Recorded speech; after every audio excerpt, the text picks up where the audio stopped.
What's up, everybody? Matthew Decker here, Leveraged Wealth Management. I have been working on a huge project the last month or so where I'm basically trying to recreate an index universal life insurance policy and show you how it would perform under a pseudo Monte Carlo simulation. And it's taking me a long time to do it.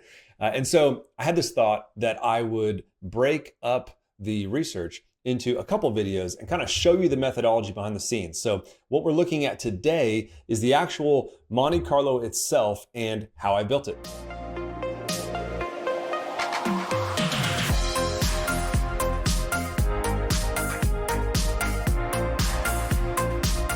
So if you're new to the channel, I want to let you know a little bit about what we do. So again, my name is Matthew Decker. I run cash value life insurance reviews here on YouTube and also own a financial planning practice called Leveraged Wealth Management. And we basically specialized in tax-free income and retirement planning. And over the last 5 years, every single year, we've done 500 or more policy reviews on cash value life insurance, where people send us their policies to get them reviewed.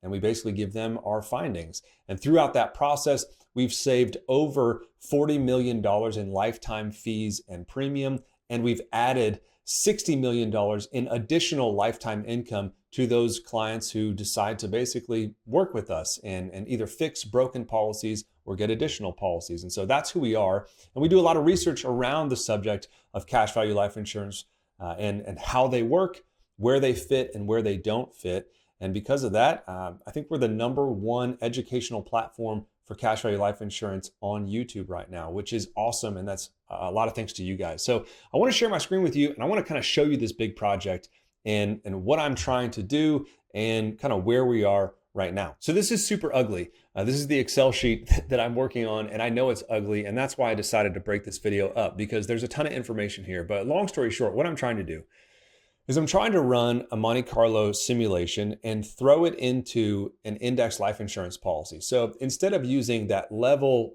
return every single year, whether it's 6% or 7% or 5%, it doesn't matter.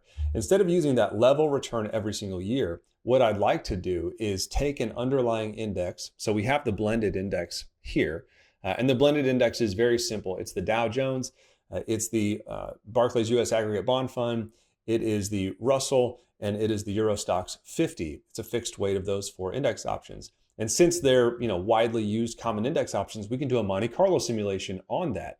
And what a Monte Carlo simulation looks like is essentially it runs 1,000 different iterations of like a 50-year retirement schedule based on the underlying options that you've chosen. So we've got, again, the Dow, Ag, Russell, and Euro Stoxx. And it basically says, okay, well, we know what those indexes are, and we know how those index options have performed in the past.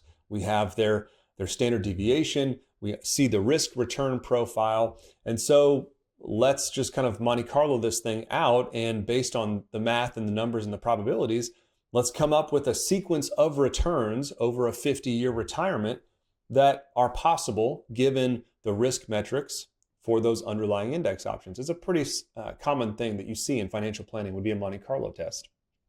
And so what I've done is I've Monte Carlo tested it and I've got a bunch of data in here, but then there's all kinds of problems with this. So let me show you what I'm looking at. So what we're looking at here are the 4 individual trials that I've pulled out. So again, this methodology of Monte Carlo runs 1,000 different individual simulations. And so what that means is it takes a 50-year retirement and it does 1,000 different versions of what that 50-year retirement might look like from a market standpoint. And so there's all kinds of, it's bad, it's good, it's in the middle. And so what I've pulled out is the absolute worst of the 1,000 trials. So we have the absolute worst of the 1,000 trials. We have the 750th worst trial. We have the trial that's right in the middle, trial 500, worst. Is that how you spell worst? What a weird word. Yeah, that's how you spell worst. And we've got a good trial, the 250th best trial. So the way that the Monte Carlo works is it basically runs those 1,000 simulations and it lists them from best to worst, and they go in order 1 to 1,000. Pretty simple stuff. And so I've just pulled out 4 because doing 1,000 is way too much data. So 4 different trials. And then the idea is, okay, if this trial actually happened, how would the IUL perform relative to the actual underlying index. And that's kind of where we are today. And so I want to show it to you because I think it's pretty cool. So we're going to start with the absolute worst return. Why not? So of the 1,000 trials, this is the very worst one. And so the Monte Carlo simulates what this blended index might do. And so we start out of the gate with a 14.9%, followed by 2 negative years. We've got an 18, more negative, negative 17, negative 11, negative 10, negative 13, negative 5. There's 3 years in a row here of more negatives, 3 more years in a row of negatives, 2 years in a row of negatives. And basically, this is pretty ugly. I mean, as far as this blend of indexes go, this is a really nasty return. In fact, if you average out here the return of the index itself, it would be really nasty, 1.53%. Not good. And the reason it's not good is because this is the worst trial, okay? The very worst one. So 1.53%, pretty ugly. That's over 39 years.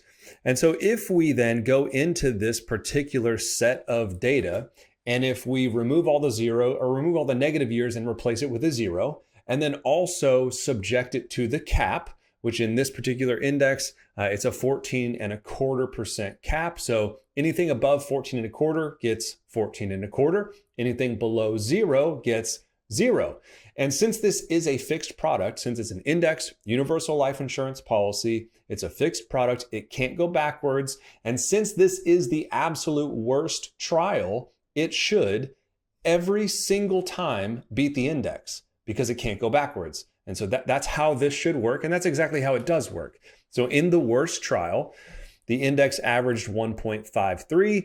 The indexed life policy in the absolute worst trial averaged 4.59%, which, let's just pause right there. That's awesome. I didn't take out the dividends because the index itself has dividends included, and the life policy is not going to factor in the dividends. And so we got to get rid of the dividends.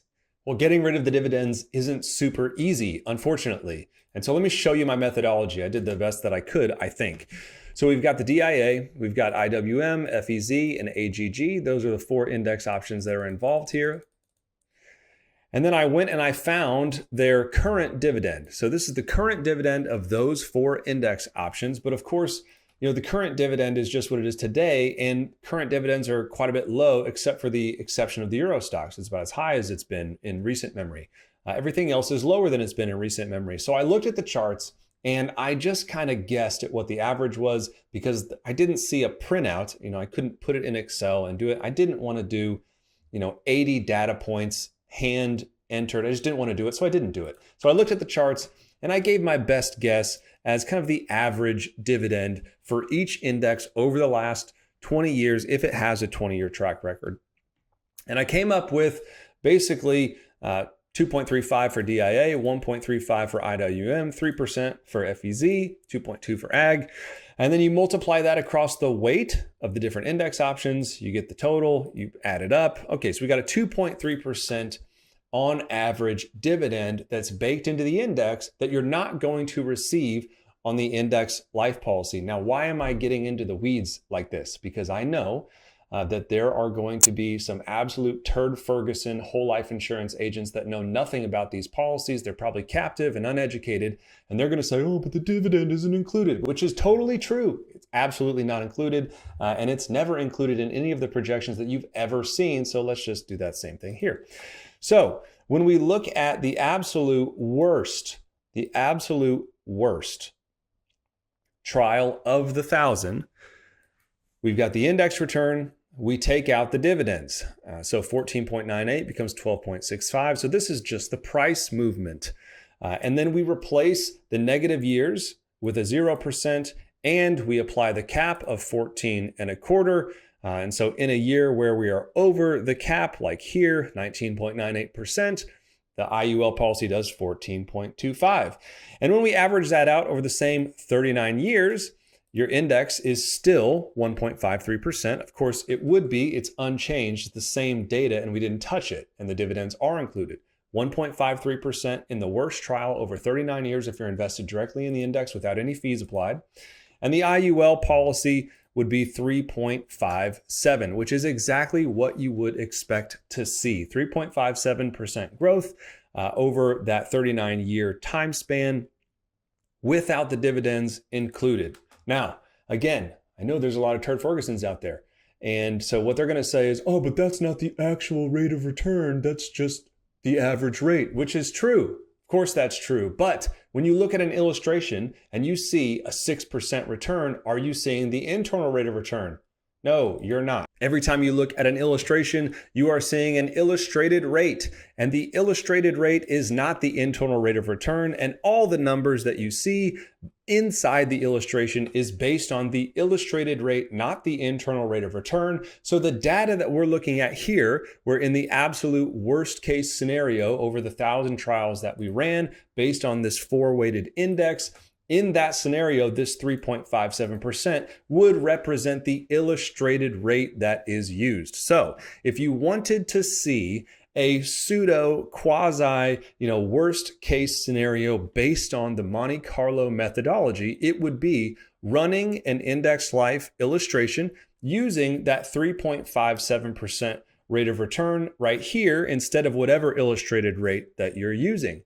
And then I would also point out that that 3.57% rate of return is below the fixed rate on most products today. And is there a fixed rate when you invest in the index? No, there is not. And so that would be a huge advantage for the IUL over an index in something like the worst case scenario. But this is all what we would expect. You would expect the index life policy to outperform just about any index if we're looking at the worst case scenario because it's a fixed product. So let's not look at the worst case. Let's look at something more like the 750th, which is the second data point that we looked at. So in our 750th worst trial, so again, this is still a bad trial, right? These aren't good returns. It's still at the lower end of the spectrum.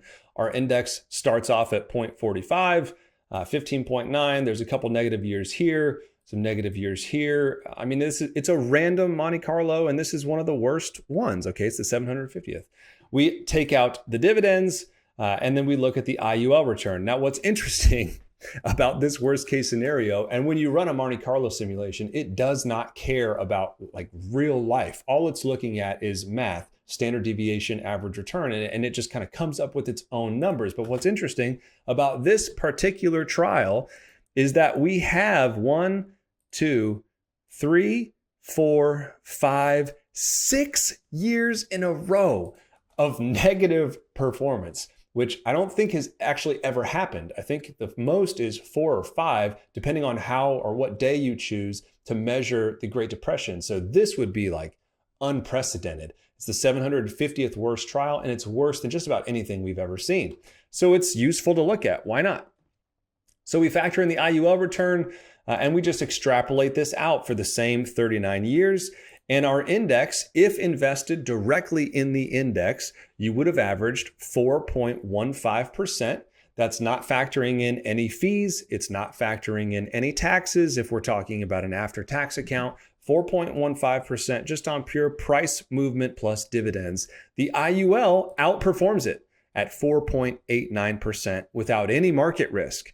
That's a huge delta over the index, considering you're not taking market risk. That can't be overstated enough. In these policies, what we're looking at here is we're kind of looking for the break-even point. When does the index beat the IUL? Because we know that it will, because the IUL is capped on the upside. So how good does the market have to be in order to beat the IUL? That's really what we want to know. And then from there, how do we make a decision on whether or not it's worth investing in the first place? Like, how much does it have to beat the IUL to be worth it? If the IUL comes in at 5% and the index comes in at 5.25, is that quarter point worth the risk that you're taking? That's up to you, but I think this is interesting. Let's move on and speed up. Let's look at the last 2 trials together. So we've got the median trial, the trial right in the middle, trial number 500, and then we've got kind of the top 25% trial. So this would be, market conditions that are in the top 25% in terms of how that index is expected to perform based on its risk metrics. So this would be an above average trial. The 250th would be an above average trial, top 25%. And so the 500 worst, it's the same story, index return without the dividends. What's the IUL going to capture? Even in 500, we've got 4 years worth of zero in a row. And again, these are crazy numbers. I mean, look at this. We got a negative 30 in here in 2026. And yet this is still the 500th trial. Why? Because we got a positive 32, positive 15, 25, 20, 16, 12. So there's some heavy hitter returns in here, 21, 15, 7, 13. So you can see like this is a good trial. The actual index, 5.37% with all of the risk, with none of the fees, with no taxes taken into account. 5.37% with all the risk, with none of the fees, with none of the taxes taken into account. How does the index policy do? Again, we're talking illustrated rate of 5.4%, 0.03% higher than the actual index itself, with the caps involved, with the floor involved, taking out the dividends, 5.4 versus 5.3. And what's the difference? That 5.4 doesn't have any taxes involved, and the fees are going to be baked into the illustration itself. So if you run an illustration at 5.4%, all the fees are taken into consideration in that particular number, and 5.4% being a trial in, just the 50th percentile, 5.4 is absolutely reachable. I would say it's definitely reachable. And then the 250th trial here, this would be a top 25% category. We've got the index itself. We take out the dividends. We look at the pure return itself, and you can see that this is a heavy hitter return. We've got 4 years in a row of like really significant growth, 17, 27, 26, 38, 5, 15, 1, 18. I mean, we've got a stretch here of just massive growth where we're capped in the IUL. We're not capped in the index. You would expect as we approach trial number 1, the best trial, that at some point the index starts to outpace the IUL. It should. You're taking more risk. At some point, you should be compensated for that risk. And it looks like it's going to happen here in the 250th best trial. So we scroll down to the bottom. The index averages 8.24. The IUL policy averages 6.42. So we're talking about a 1.8% delta on the index. And for that 1.8% that you're gaining over the IUL, you have to take all the market risk. You still would have to pay some sort of fees. It's not going to be much, but let's just say it's 20 basis points. You're going to pay some fees. You're taking all the market risk, and then you're going to have to pay taxes if this is an after-tax account.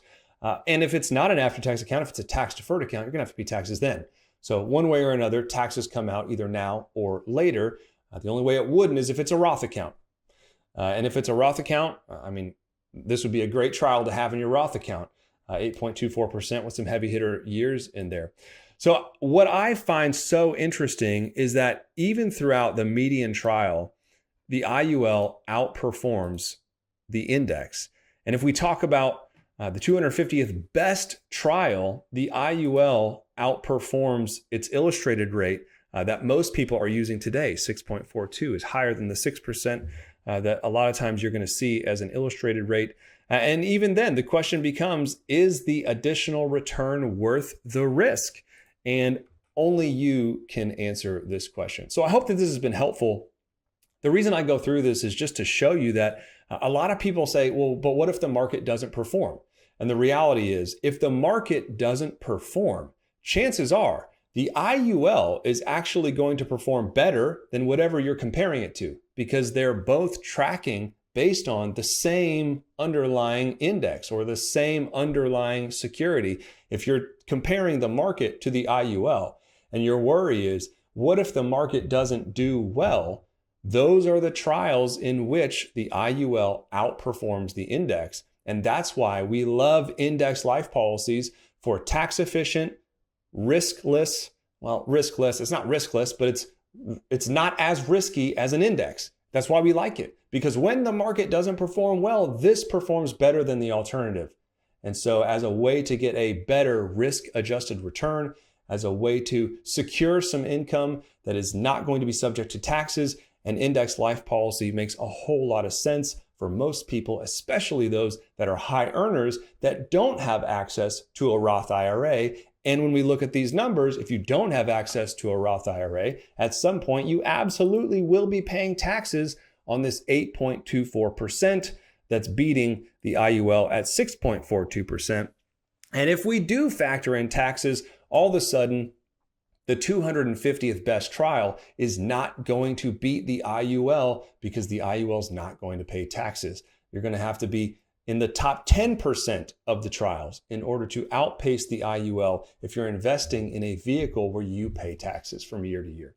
So hopefully this has been helpful. If you are considering purchasing an index life policy, or if you need help figuring this stuff out and figuring out what's right for you, what's the right risk that you should be taking, what's the best way to generate income, I'd encourage you to go to our website, leveragedwm.com. You can go to the Contact Us page. I'll link that here above, and you can ask us a question. You can book a meeting with us, or you can send us policy documents for us to review, and we can get back to you in about a week's time frame and tell you if you've got a good index life policy, a bad index life policy, if there's a better one, or if it's just something that's not going to be a fit for you based on your goals and your timeline and your health status. So hopefully this has been helpful. Again, this is part of a bigger, longer video that hopefully will roll out at some point, but it's been a ton of work that's gone into it. And so I hope that you have found it helpful. Until next time, take care.